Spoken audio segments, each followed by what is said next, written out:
To one of the best pieces of writing that I've read all this week, which was from business columnist Terry McCrann. And he did not miss the Treasurer Jim Chalmers and his delusions of remaking capitalism. Terry began the column with this: "I thought our only problem was that we had yet another trainee treasurer, given to shooting off his mouth with unwise and utterly untrue pronouncements like inflation is out of control. Now we discover that he's a trainee with teenage-style, Thunberg-level delusions of grandeur, profundity." Here's the best in the business, Terry McCrann, and he joins me now. Terry, I take it you gave the Treasurer's essay a big fat F. Well, exactly, Rita. I wasn't convinced really by any one of the 6,000 words that he seems to have dredged up out of somewhere over his Christmas break. I would have thought most people would have spent December, January doing more productive things like lying on the beach and just letting their mind go to sleep. But in the case of Jim Chalmers, he felt it was important that he share all his knowledge garnered from 20 years working in the back rooms of the Labor Party. He hasn't had anywhere close to having a real job, as we like to call the term, in that time. Except I suppose that he spent 6 years advising Wayne Swan when Wayne Swan was Treasurer. Oh, now, gosh. I think if you put that on a job application in any business context, I think you'd be getting very short shrift. We all know how that turned out. We remember Wayne Swan.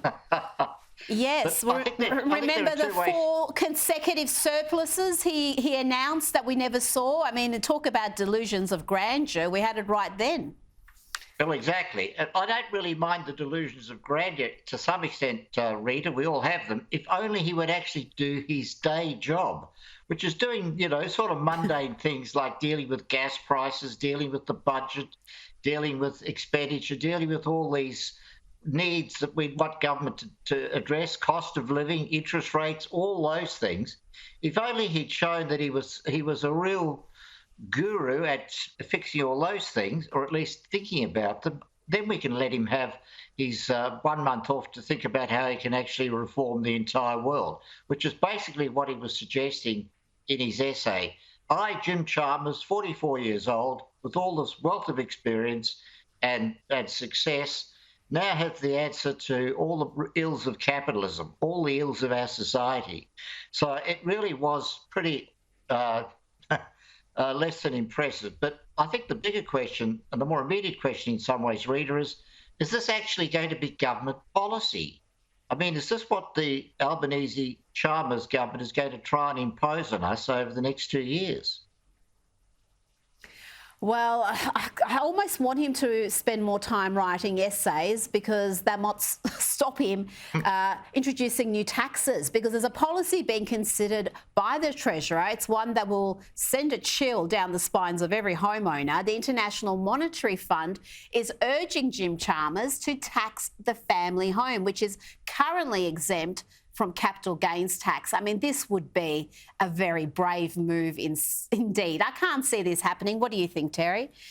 Well, these backroom economists in these institutions, Rita, love the idea of taxing the family home. They can't bear to see an asset sitting out there, the one asset in the entire economy which doesn't get taxed. I mean, it's bad enough that they want to take more and more of your income, but they also want to take more and more of by applying some sort of tax to the family home. Now, the obvious one that most people out there will be thinking about, removing the capital gains exemption on the family home. You pay a capital gains tax on every other asset that you buy and sell, but not the family home.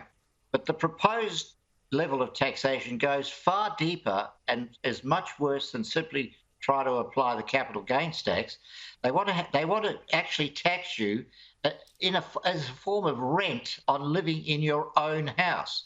They see the world as unfair because renters have to pay rent, but homeowners can live in their own home rent-free. The idea that you've actually spent huge amounts of money to buy that asset, it's your asset. Obviously, you should live in it rent-free. But these academic theoretical economists would like you to pay a de facto rent and pay that rent to the government.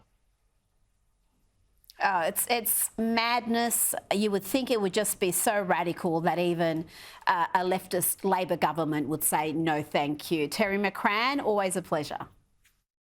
Rita.